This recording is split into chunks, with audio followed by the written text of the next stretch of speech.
Germaniya baş ministeri Xitoyni ziyorat qildi. Albatta, qadrli ko'ruvchilarimiz, Trump Yevropa rahbarlarini birdan kaçatlab nurg'un tahdidlarni ishlatayotganligi ma'lum.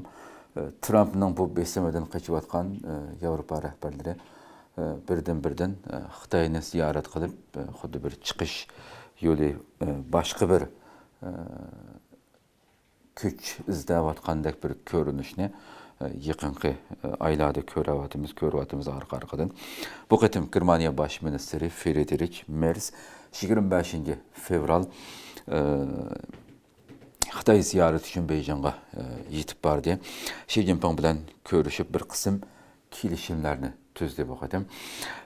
Fransiya xabar agentligi va dunyoning nurg'un axborotlarida tilga ilingan xabar Merz bilan Xi Jinping ikki tarafning texmi quyuq strategik munosabatni taraqqiy qildirishga kuch chiqarayotganligini ta'kidlashgan bu ko'rishda.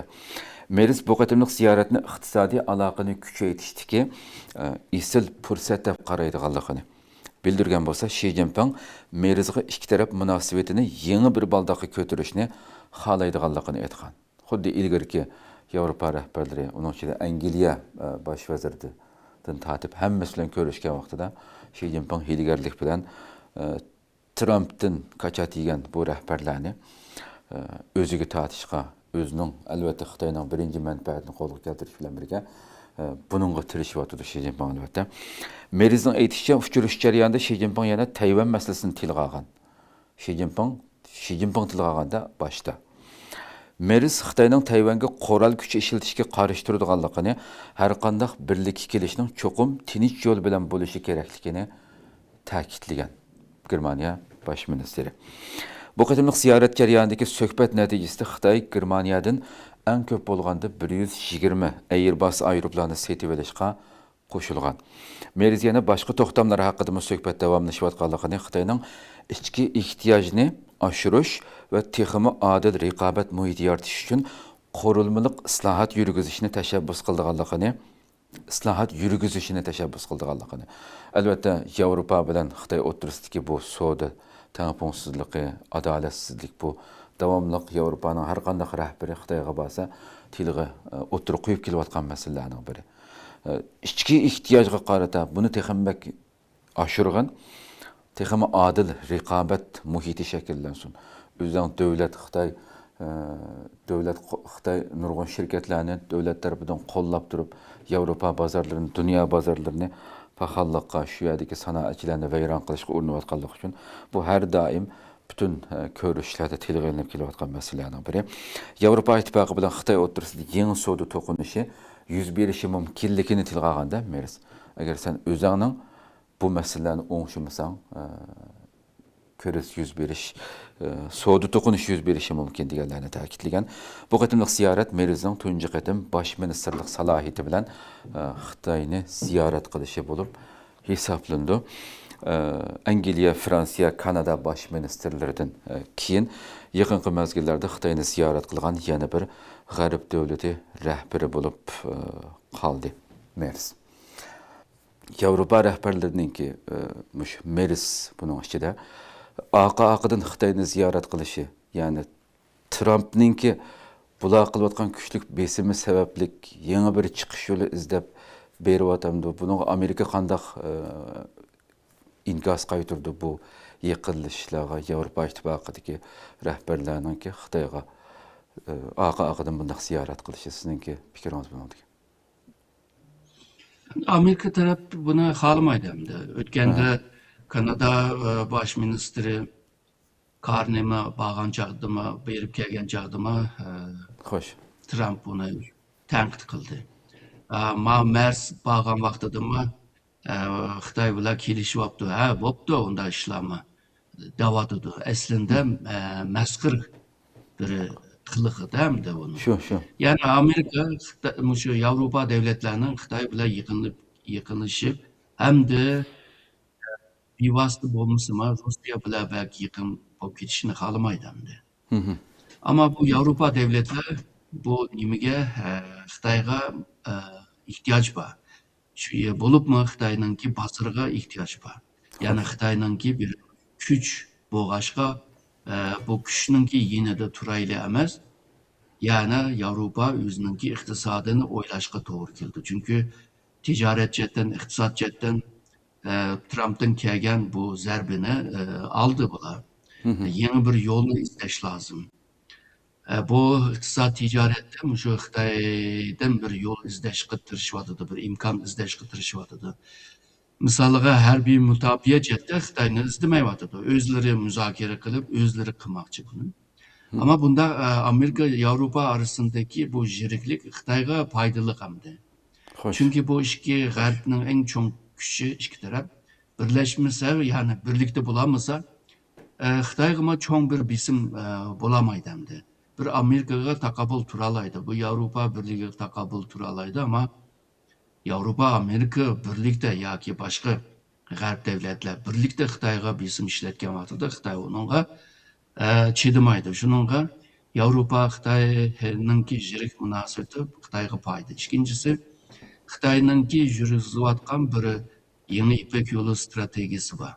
Bu strategiyaning asas maqsadi mushu Avrupa bozori bilan Xitoy bozorini birlashtirmoqchi. Xo'sh. Bu ikki bozor, ya'ni birlashtirmoqchi degani nima? Bu chet tili bilan deganda integratsiya qilish hamdi. Agarda qila olgan chog'da Xitoy dunyo iqtisodiy kuchining %45'ini, tijoriy kuchining %60'ini qo'lga tushira oladi. Undaqda hamda buningkin dunyoninki mushu iqtisodiy, tijoriy, pul muomalasi degandek nurg'un sohalarda qurol qoidalarni Xitoy qo'yishga tirishadi. Yani Xitoy super devlet, yani jangir devlet bo'la oladigan yo'l ichildi. Xo'sh. Shuningga bu Yevropaning Xitoy Amerikadan ijroq o'ziga yaqin bo'lsa-da. Üçüncüsü Xitoy shu Sharqiy Yevropa davlatlari bilan yaqin munosabatlari bor. Xo'sh. Sharqiy Yevropa, bir qism O'rta Yevropa bularni yeniga tortib turib, G'arbiy Yevropaning orasida ziddiyat yaratish. Yani men bu yerda fitna tiyirmayman ama Sharqiy Yevropa davlatlari bilan yaqin munosabatim shu G'arb davlatlari bilan, G'arb Yevropa bilan bo'lgan munosabatni, bo'libmi ishonchlik munosabatni zedelaydi yani. Xo'sh. Xo'sh. Shuning Xitoy Yevropaga ehtiyoj bor. Aciyetten yani iqtisod ticaretde Xitoyga ehtiyoj bor.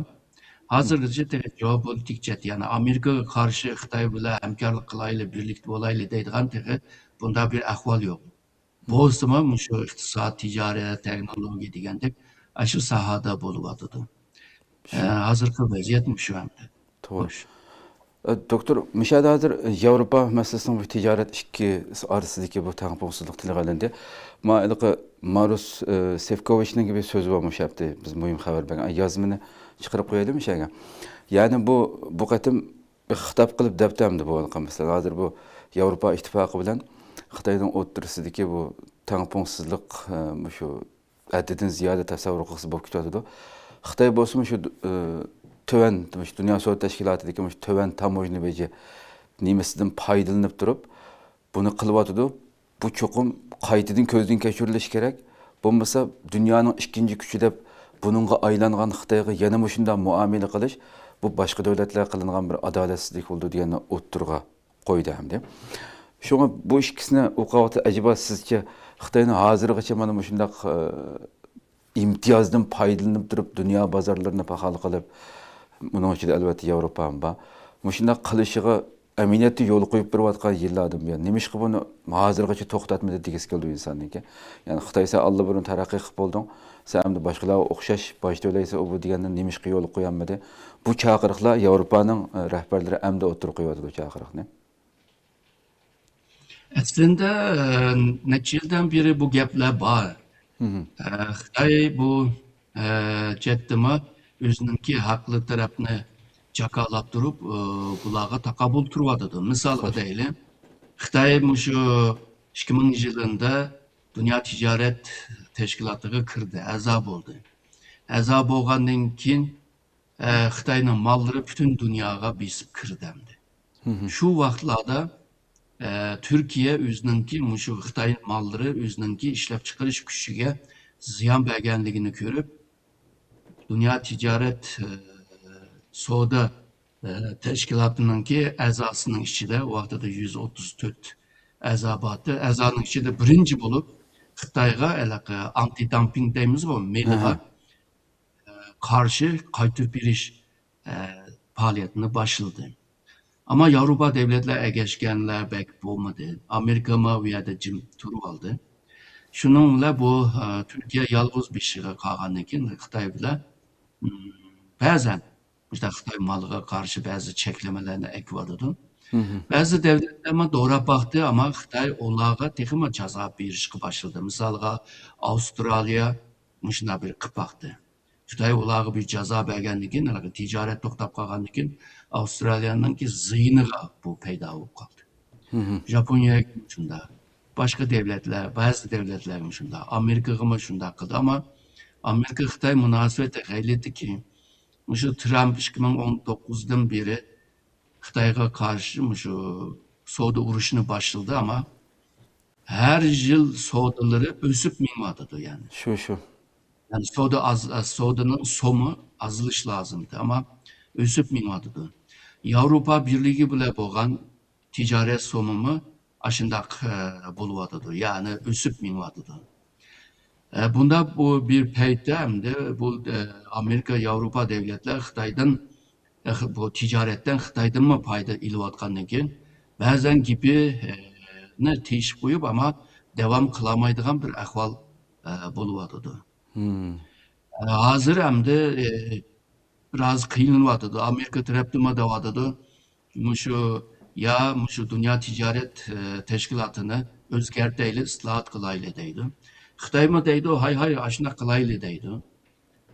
O teşkilatın çıkırıp deyli Xitay'ın deydi. Ona çıkırış bek tezken. Kırgen adamını çıkırış tezken. Kırış mı tez? Xitay 15 yıl tırışıp alan azabı var. Şununla bu Xitay'ın qoğlaşma bek tezken. Şu Clinton'ın ki vaxtıda Amerika prezidenti Clinton'ın vaxtıda Xitay'a bir alayda imtiyazlıq ticari hak vereceğim. Ki malumları şu Amerika'da asanla sitilip Amerika'nın ki tamucada asanla kıralaydıgan bir hakkını tonuğan. Bu hakkını aldırıyla deydigan hazır Amerika'nın ki meclislerinde bunu talaş tartış kılıvadıdı. Avrupa Birliği bolsa misalga siz bergen misallar bolsun başka şu Avrupa devletlerinin ki baş ministerleri Xitay'a bağlan çağdı mı onu davadıdı. Yani Xitay Avrupa'ya bu eksport kıldıgan malga manda koşumca bir yardım pul vermesin davadıdı. Xitay'ın bu çetelge sitilgan mallarga hemmisi devlet onunla yardım berdi, pul berdi. Swanson deydigan.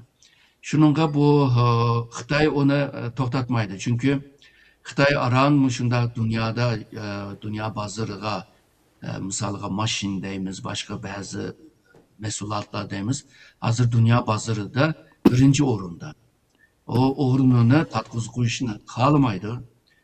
Bulup mu hazırki elektron maşinler, otomatik maşinler bu halkaraga satkan vaxtıda eğer de aşında Avrupa devletlerinin başlıklarının ki diginedek pul töle kımanla dese Xitay o ornuna tatkız koydu. Hem de maşını mı cık satamaydı. Maşını satamağandan kim koludu ki kıpkagan malla tıgımı cık köpeyip gidiyordu. Onunki iktisadı mında nime aylanmaydıgan bolup kalıdı. Hoş.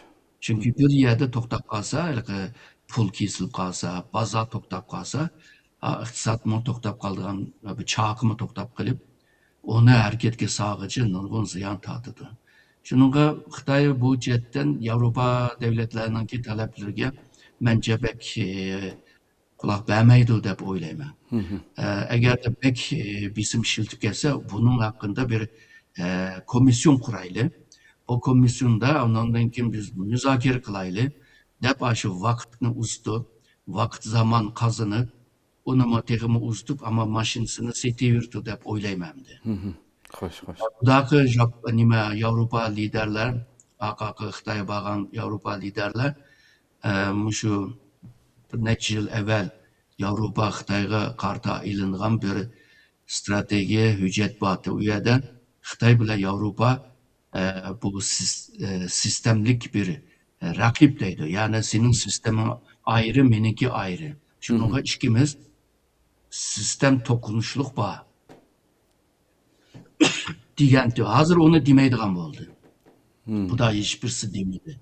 Yalğızlar şu ticaret chetdagi ba'zi imkonlarni yaratib beringlar o bu deb talab qildi.